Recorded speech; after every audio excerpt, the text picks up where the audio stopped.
Saludamos a todas aquellas personas que están allí en la sintonía de la radio, a través de nuestro canal, a través de, hermano, las plataformas. Les bendecimos desde acá, desde San Luis, Argentina. ¿Qué le parece si le enviamos un fuerte aplauso a todos ellos? Dios les bendiga. Dios les bendiga ricamente.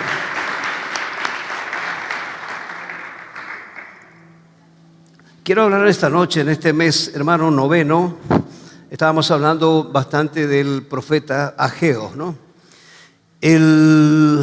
Días atrás hablábamos del primer mensaje, ¿se acuerda? Un día domingo hablamos del primer mensaje del profeta y ahora vamos a hablar del segundo mensaje que realmente sintetiza tres cosas importantes. Diga conmigo, presencia, un poquito más fuerte, presencia, gloria y paz.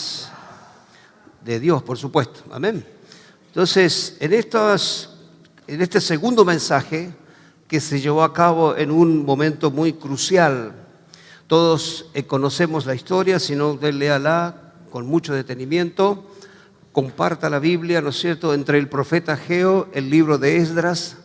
Esdras también fue un sacerdote que fue casi contemporáneo, ¿no es cierto?, de Ageo, aunque los libros están muy separados, ¿no es cierto?, uno de otros, pero tienen mucho que ver históricamente, porque dijimos que el orden cronológico en el libro, ¿no es cierto?, según el índice, no quiere decir que hayan sucedido las cosas de esa manera, sino que hay libros que están muy separados unos de otros, pero son realmente, hermanos, contemporáneos unos de otros.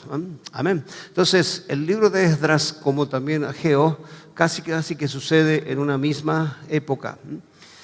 Y allí el pueblo del Señor había vuelto de la cautiverio, ¿no es cierto?, de Babilonia, donde Nabucodonosor, ¿no es cierto?, y todos aquellos tomaron a los príncipes, se llevaron a los mejores.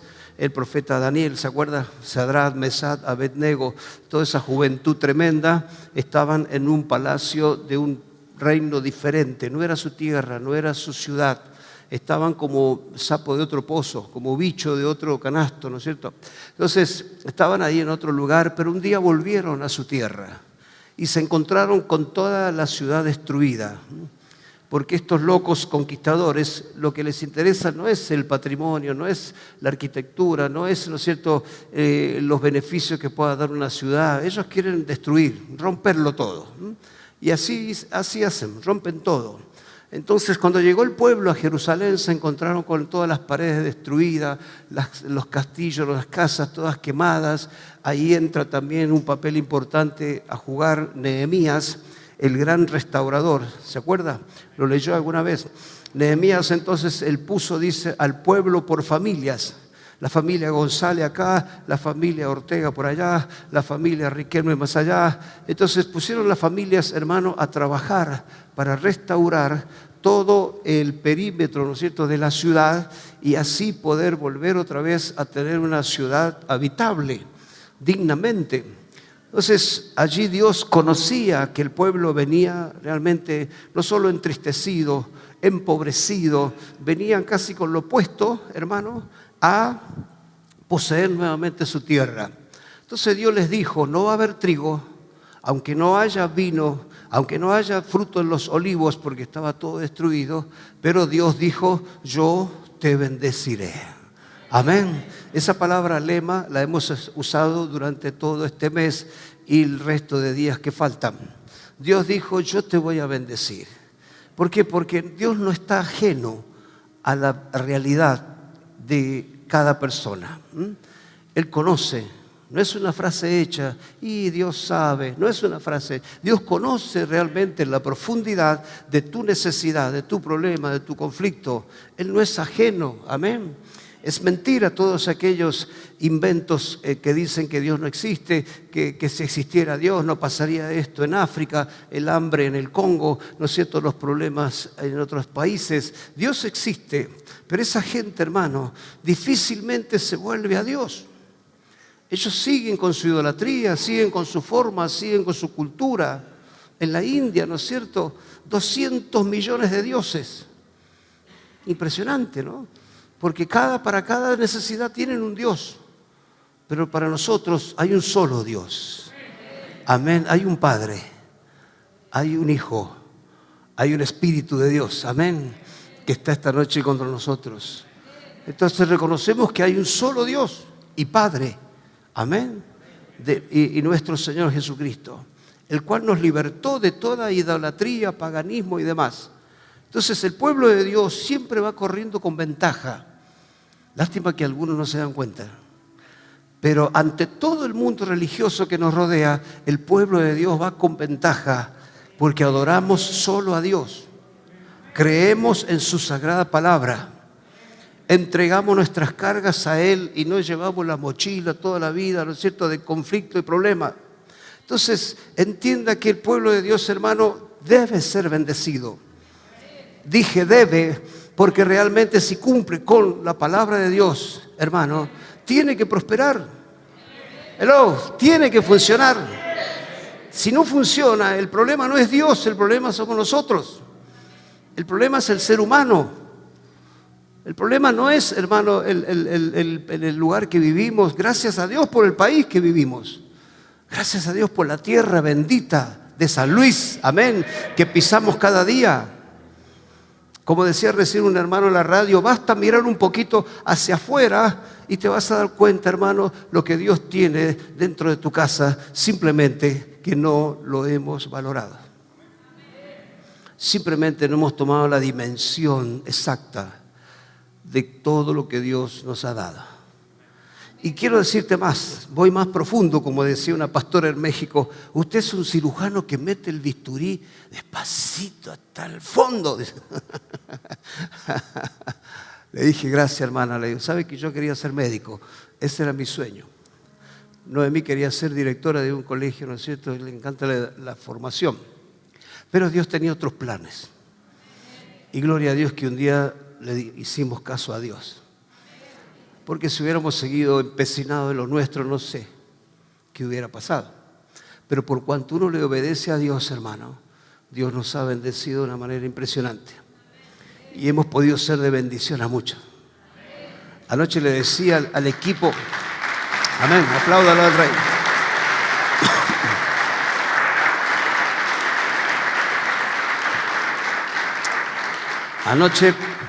Anoche hablamos con un puñadito de varones, ¿no es cierto?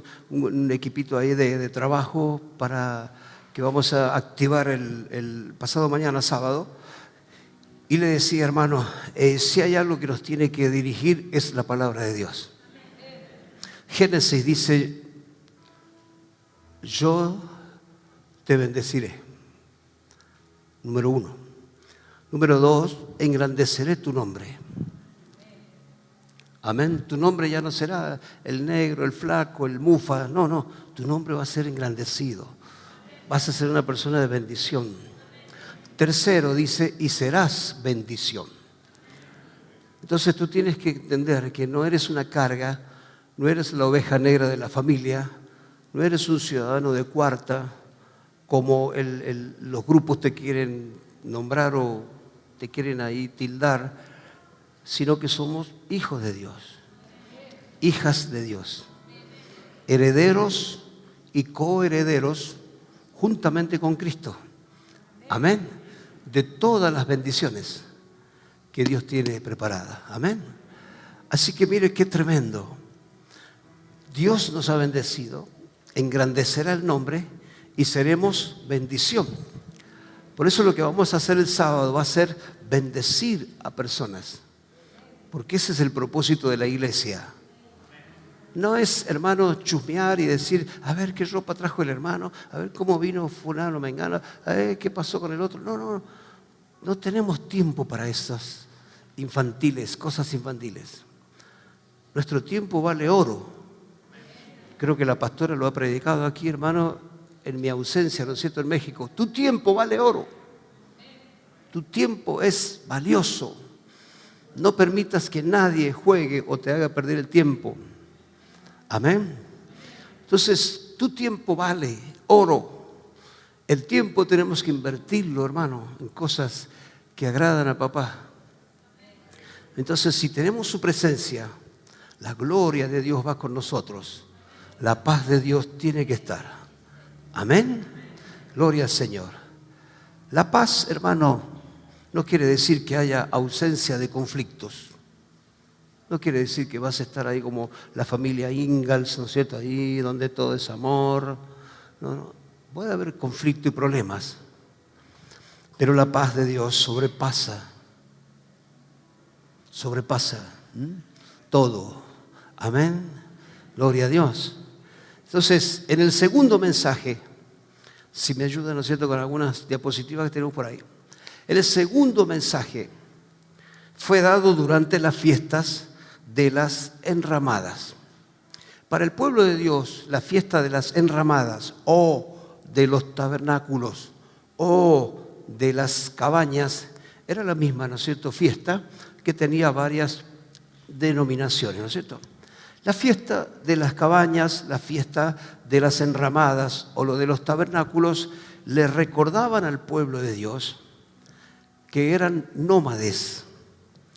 Cuando salieron de la esclavitud, ellos vivían a la intemperie, o sea, no tenían nada, no tenían absolutamente nada. Habían salido de la esclavitud, 300 años de esclavo en Egipto. Moisés los sacó, cruzaron el Mar Rojo en seco. Todos conocemos ese milagro, ¿no es cierto? Se abrió el agua, pasaron. Los egipcios que venían detrás quisieron hacer lo mismo. Dios cerró el mar y todos murieron ahogados. Entonces, al llegar al desierto, ellos tenían la nube que los acompañaba durante el día, los protegía del sol y los guiaba en su camino. En la noche tenían una antorcha encendida que le brindaba cierto calor. ¿Se dio cuenta? Va a alguna cafetería y usted llega ahí, hace un frío de película, y llega a la vereda y dice, ¿dónde viene el calor? ¿No es cierto? Y claro, hay una especie de caños con gas natural y envían un calor hacia abajo, ¿no? Físicamente el calor siempre se va a ir hacia arriba, pero en Dios, hermano, Él tiene una física totalmente diferente. Ese calor bajaba. Wow. Y los calentaba en medio de la noche del desierto. Entonces, ellos recuerdan, y aún hoy, en esos 7 días de fiesta, hoy, salen de sus casas. No duermen en sus casas. Hoy siguen celebrando esas fiestas. Hacen unas enramadas, ramas verdes, ¿no es cierto?, una estructura ahí, y ahí están a la intemperie, recordando de dónde Dios los sacó. Interesante el punto. Nosotros, los latinoamericanos, nos olvidamos muchas veces de dónde Dios nos sacó. Quizás hoy tenemos buenas casas, un techo lindo, cierta comodidad, confort. Nos olvidamos el momento que Dios nos sacó de una miseria, de una pobreza, realmente, y no debe ser así, sino que tenemos que recordar siempre. Durante esa fiesta la gente vivía y vive en tabernáculos o en enramadas verdes, en conmemoración de su anterior peregrinación por el desierto como un pueblo nómade. Empezó con una familia, ¿se acuerdan la historia de José? Empezó con una familia, después pasó a ser un pueblo, terminó siendo una gran nación. Israel fue considerado recién una nación en el año 1948, el siglo pasado. Entonces, en una declaración de independencia, recién en el año 1948, fue considerado una nación. Y hasta hoy hay problemas con los palestinos. Es cierto que ellos también tienen una gran muralla que los separa y permanente hay conflicto entre ellos, pero pasó a ser una nación. ¿Qué significa esa fiesta? 2 cosas importantes: alegría y agradecimiento. ¿Hay algún agradecido esta noche aquí? Ajá, se puso serio, ¿no? No le voy a pedir nada, no se ponga serio. Tranquilo. Esa fiesta simboliza alegría y agradecimiento. ¿Qué quiero decir con esto? Nunca te ofendas con Dios. Nunca luches contra Dios. Mejor dicho, lucha con Dios de tu lado y no contra Dios. ¿Entiende el principio? Entonces tienes que estar alegre y agradecido y no rezongar. Ufa, mire cómo Dios bendice a fulano y a mí. Esto es una camioneta 4x4 y yo ando en 2x2, caminando. Dale gracias a Dios. Si sos fiel en lo poquito, vas a llegar a la 4x4. Vas a llegar. Amén.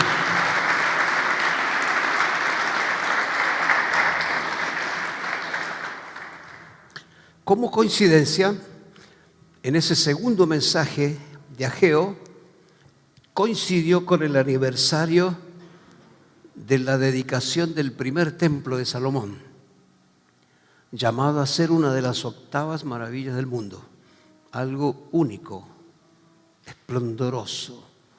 No había templo, no había una estructura como esa, y de hecho que nunca más la hubo. Entonces, en Ageo, capítulo 2, verso 1, entramos a la palabra y decimos que en el mes séptimo, a los 21 días del mes, vino palabra de Dios por medio del profeta Ageo, diciendo: habla ahora a Zorobabel, hijo de Salatiel, gobernador de Judá, y a Josué, hijo de Josadac, sumo sacerdote. Y en tercer lugar, habla al resto del pueblo. Entonces, Dios siempre quiso trabajar, no solo con el ámbito espiritual, religioso. Él también quiso hablar a sus gobernantes. Gobernante que gobierna sin Dios, hermano, está perdido. Así te lo digo, como en una nebulosa, no sabe para dónde ir. Entonces Dios hablaba al poder político en la persona de Zorobabel, hijo de Salatiel, gobernador de Judá, y también a Josué, hijo de Josadac, sumo sacerdote. Dice el verso 3: ¿quién ha quedado entre vosotros que haya visto esta casa en su gloria primera? ¿Y cómo la veis ahora? ¿No es ella como nada delante de vuestros ojos? Dios estaba buscando entre toda la gente que había ahí los más veteranos, la gente mayor, porque se supone que la gente mayor había visto la gloria del templo de Salomón, habían alcanzado a ver y recordaban esa majestuosidad.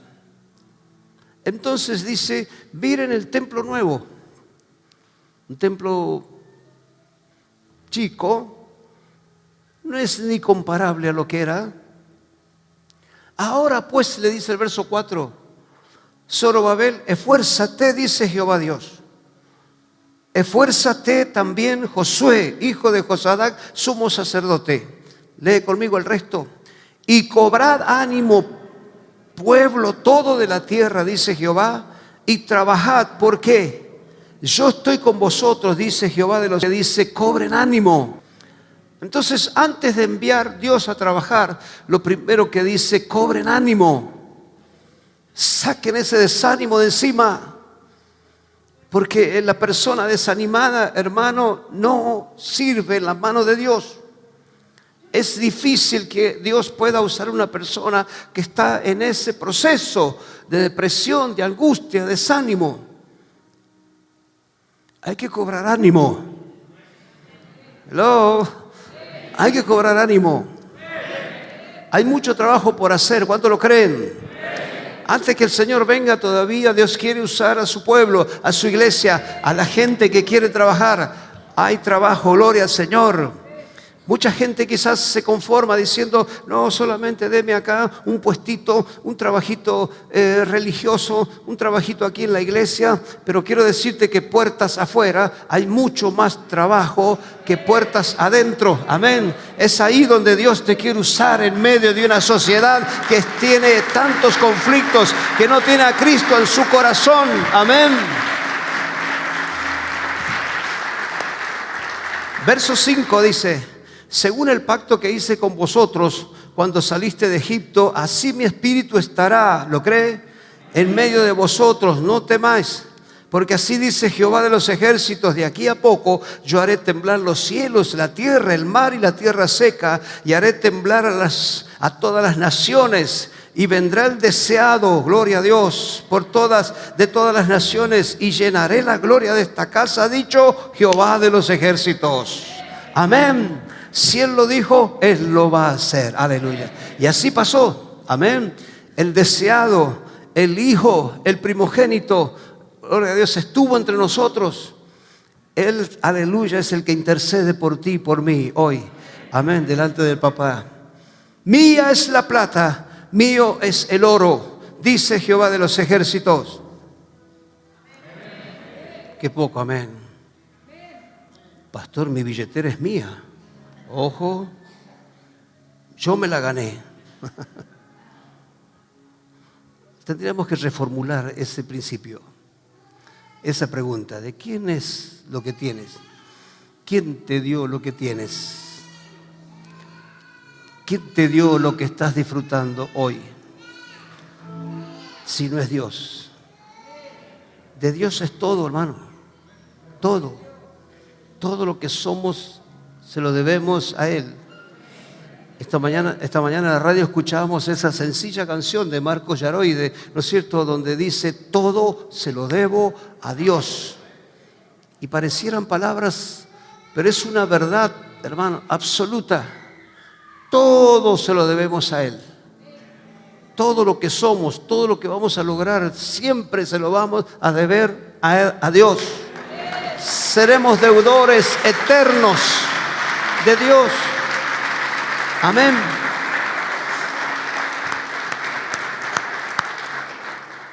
La gloria postrera de esta casa será mayor que la primera, ha dicho Jehová de los ejércitos. Daré paz en este lugar, dice Jehová de los ejércitos. Sabemos que a veces hay hogares que tienen una sola billetera, hay hogares que tienen 2 o 3. Pero sepa que todo lo que tenemos es de Él. Es de Él. Días atrás, hermano, Dios me despertó con ese versículo. Ese proverbio donde dice, el que da al pobre presta a Dios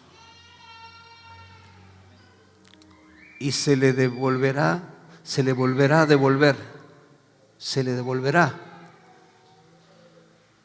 Porque cuando damos a un pobre, cuando damos a una persona que necesita tanto, le estamos prestando a Dios y Dios va a devolver lo que tú haces por una persona necesitada. Entonces Dios te deja administrar simplemente unos días la bendición, porque lo que tú le das no es tuyo, sino que lo que es de Dios te dio primero a vos. Si damos una ofrenda, si damos nuestros diezmos, le estamos devolviendo a Dios lo que Él nos dio primero. ¿Capiche? ¿Entiende? Entonces, cuando damos a alguien, no estamos dando de nuestra virtud, de nuestro dinero. Estamos dando de lo que Él nos dio. Por eso dice Dios, se le volverá a dar. ¿Para qué? Para que sigamos dando. Dijo el gran pastor, ¿no es cierto?, Juan Romero, mexicano, un hombre de Dios tremendo. Cuando se trata de dar, nunca le vamos a ganar a Dios. Cuando Él nos da, dice, es porque nos quiere pedir. Y cuando nos pide, es porque nos quiere dar. Y en un día de esto vamos a poner completo ese gran poema, porque nunca le vamos a poder ganar a Dios. Dios le dijo, no se haga problema, mío es todo. Entonces, ¿a quién hay que pedirle? A Papá Dios. Amén. Este mensaje se desdobla solo en dos partes. En dos partes. Está dividido, número 1, en el anuncio de la palabra de Dios. Se divide en dos partes. Número 1, anuncio de la palabra de Dios. Siempre que Dios va a hacer algo, siempre va adelante la espada del Espíritu, que es, vamos, dígalo fuerte, ¿ah? Vamos a tener que volver otra vez a estudiar. ¿Qué es la palabra del Espíritu? Amén. Según Efesios, la espada del Espíritu es la palabra de Dios. Ahora bien, tenemos que saber que este libro es un libro más, ¿no es cierto? Pero cuando esa palabra la recibimos, la creemos, deja de ser logos para transformarse en un rema. El logos es un tratado, es un estudio, pero el rema es la palabra creída, la palabra viva. Amén. Rema, R-H-E-M-A, rema. Entonces, la espada del Espíritu no es el libro. No puedes andar por la calle, ¿no es cierto?, queriendo desafiar a cualquier demonio. La espada del Espíritu es la palabra que tú creíste. Es la palabra que tú vas a pronunciar con autoridad en medio de cualquier ocultismo, en medio de cualquier ambiente, en medio de cualquier atmósfera, hermano, negativa. La palabra que tú creíste y que la hablas con autoridad, esa es la espada del Espíritu. Y el diablo tiene que retroceder. Y hasta la gente inconversa dice, bueno, mejor me voy. Y se van, porque les molesta la influencia de Dios que hay en tu vida. Se sienten molestos, se sienten descompuestos, se sienten que algo no está bien. Y es que la influencia que está sobre tu vida es siempre mayor. Amén. Porque tú ya soltaste esa palabra. Gloria a Dios. Dios va a apoyar esa palabra. Amén.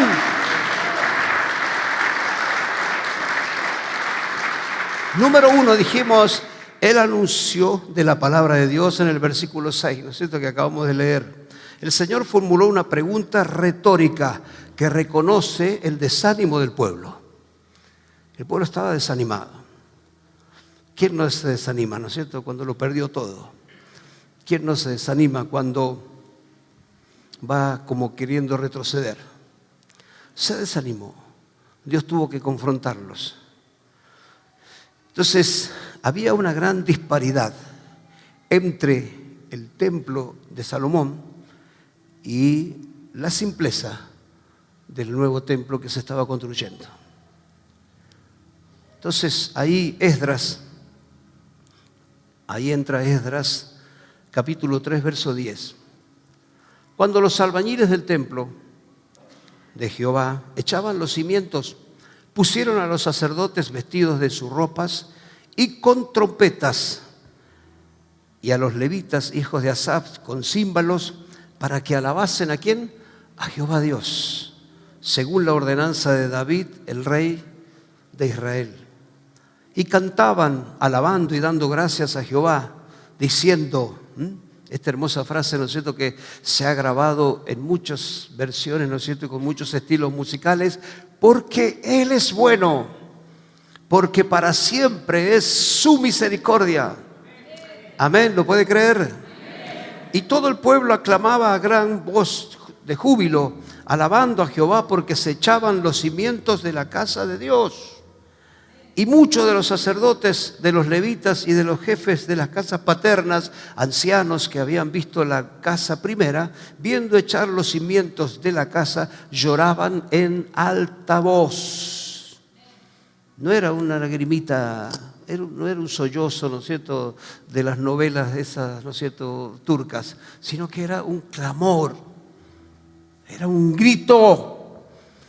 Lloraban en alta voz, mientras muchos otros daban grandes gritos de alegría. Entonces había un grupo que lloraba de tristeza a los gritos desesperados, Y había otros que gritaban y cantaban y daban gloria a Dios.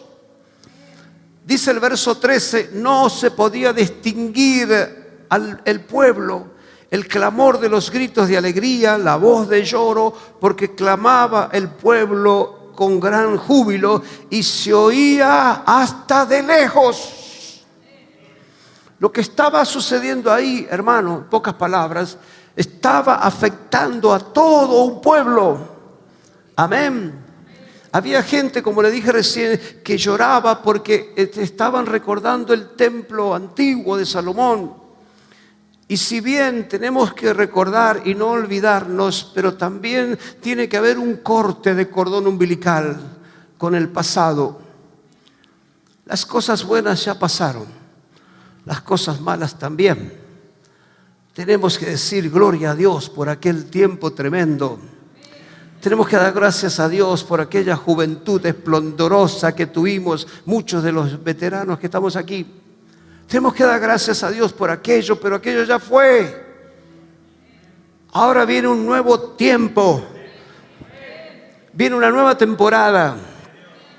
Tal vez no sea comparable a lo que fue, porque nosotros recordamos la gloria de los viejos himnos y de los intérpretes y de las cosas tremendas y cómo a veces estábamos hasta las 1, 2 de la mañana de rodillas tirados frente al altar. No nos importaba si perdíamos el colectivo para volver a casa, no nos importaba si teníamos hambre, no nos importaba absolutamente nada, porque en nuestra juventud estábamos allí amando a Dios por sobre todas las cosas. Era algo glorioso que muchos jóvenes hoy quizás no entiendan porque no lo vivieron. Pero aquellos que vivimos esas glorias tremendas, hermanos, damos gracias a Dios porque dijimos qué tiempo tremendo. Pero gracias a Dios por aquello. Ya fue. Ahora, Señor, ¿qué vas a hacer hoy? Amén. Entonces el mundo legalista religioso se quedó anclado en el pasado. No, aquello era pero hoy, ¿qué pasa hoy? ¿Qué hacemos hoy? ¿Qué hacemos ahora? ¿Cómo seguimos adelante? Todos tenemos experiencias antiguas. Cuando tú conociste a tu esposa, cuando te pusiste de novio, cuando te casaste, la luna de miel, se terminó la miel, quedó la hiel. Bueno, eso pasa a veces en las mejores familias, ¿no es cierto? Muchos se quedan con la luna nomás, dicen, viven en la luna. Y la mujer tiene que decir, viejo, bájate de ahí, ¿no es cierto? Cambiar el cuerito al surtidor del agua, que hace 2 noches, 3 que no me deja dormir. Fueron tiempos tremendos, ¿no es cierto? Una bendición. Lo vivimos, gloria a Dios. Ahora, ¿qué estamos haciendo ahora? ¿Qué vamos a hacer ahora? Una vez una persona muy atrevida me dice, pastor, yo ya trabajé muchos, que trabajen los nuevos, que trabajen los jóvenes. Y yo no le diga que soy pastor, ¿no? Tenía un anillo como este, digo, este se lo estampo en la nariz, le va a quedar más torcida de lo que tiene. ¿Cómo que ya no vas a trabajar? ¿Cómo que ahora te vas a tirar de vacaciones? ¿Cómo que no vas a tomar la responsabilidad que Dios nos ha dado desde el principio? Porque primero había que cobrar ánimo para después que trabajar. Dios cuando te trae a la iglesia, hermano, te regala confites, te da bendiciones, te sana, te prospera, porque quiere que cobres ánimo, que salgas de esa situación en que estás. Porque en esa angustia, en esa depresión, no le ganamos ni al diablo. El diablo se ríe cuando ve un cristiano que dice, y no puedo. Y vaya a saber, ¿viste? ¿Qué sé yo? Pasa las 24 horas en esa. Hermano, tenemos que cobrar ánimo. Y decir, Señor, si tu presencia, tu gloria y tu paz está. El segundo punto el Señor les exhorta a trabajar, porque había algo que hacer. Quítele lo del templo, póngale su casa, su matrimonio, su familia, su trabajo, su negocio, su emprendimiento. Hay que trabajar. Tiene que volver la cultura del trabajo. Dios les recordó, porque la gente se olvida, les dijo, no se olviden que en el pasado yo fui fiel. Pregúntenle a los viejitos que están ahí caminando. Es con esa gente de hace años atrás, yo fui fiel. Y con ustedes, la nueva generación, también voy a ser fiel. Les recordó el pasado, su presencia en el presente y el futuro glorioso que venía.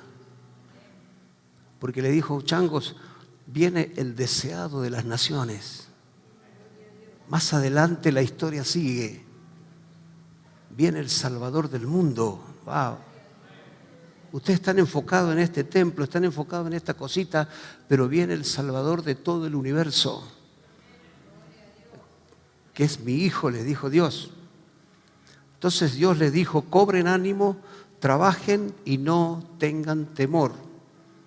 Probablemente les recordó a los líderes de Judá el tiempo cuando Dios había habilitado a sus siervos para que completaran la tarea que les había dado.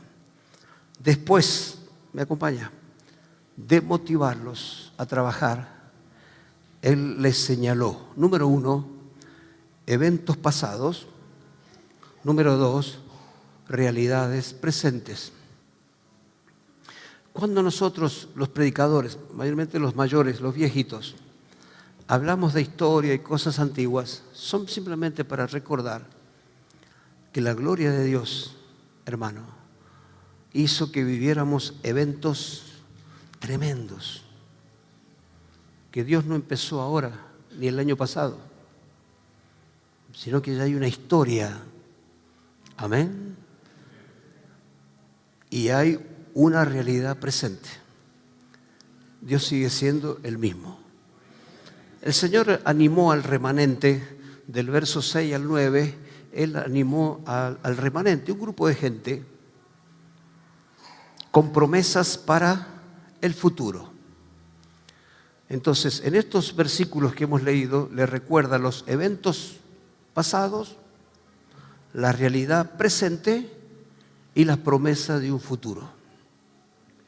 Qué tremendo, qué completo es Dios, ¿no? Él no deja nada a la mitad.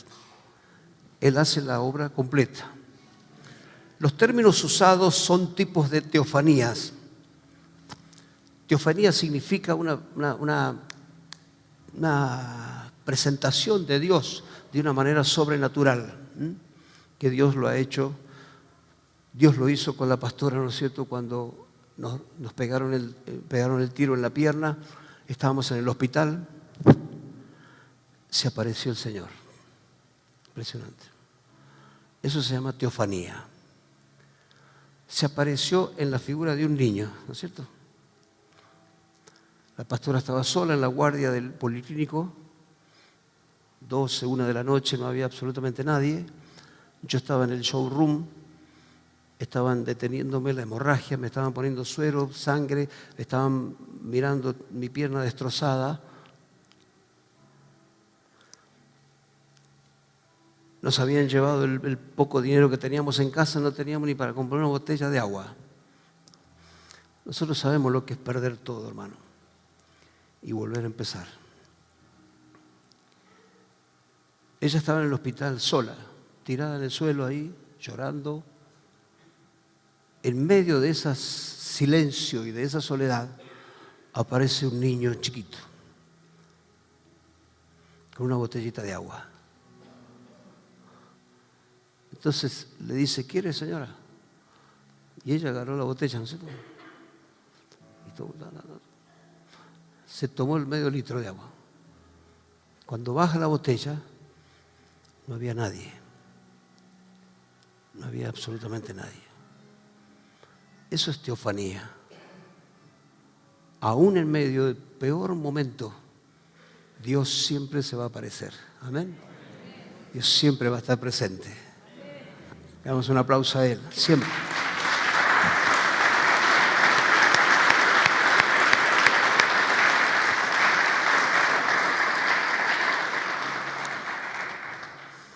Te puedo contar otra, por último. Pastor es muy amigo de Santa Fe. Él ya está en la presencia del Señor, la viuda sigue allí con su familia en esta hermosa obra en la ciudad de Santa Fe, una iglesia hermosa, tremenda. Iban camino a su casa en un viejo Ford Falcon y llegaron a un lugar donde había mucha oscuridad, casi llegando a la ciudad de Santa Fe. Y nosotros lo quisimos mucho, un hombre que estuvo predicando aquí hace muchos años.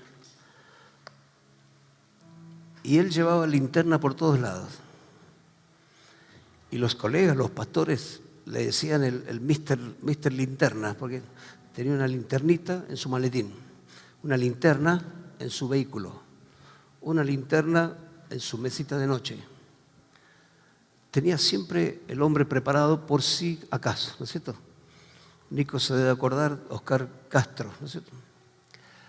Entonces, él llevaba su linterna en su auto y de repente el auto se detuvo. Se paró en medio de la noche, en medio de la nada, 11, 12 horas de la noche, oscuridad tremenda. Y usted sabe que esos autos antes había que bajarse, sacar el seguro y levantar el capó.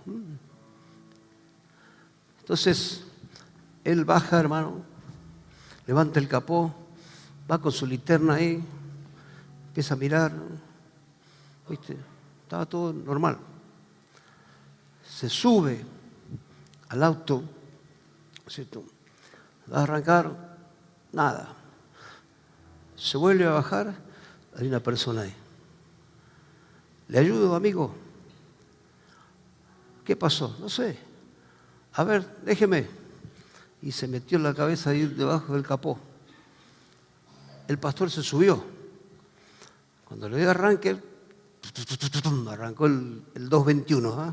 Motor 221. Arrancó. Cuando él se baja a agradecer, no había nadie. Miró por todos lados con la linterna. Es Dios, ¿no? Que siempre va a llegar en su auxilio. Cerró el capó.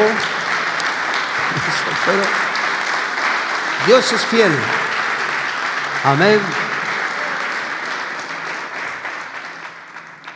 Especialmente porque el mismo Dios estará, creo que es la última, veremos milagros, sin duda vamos a ver prodigios, vamos a ver maravillas en el nombre de Jesús. Amén, ¿lo puede creer?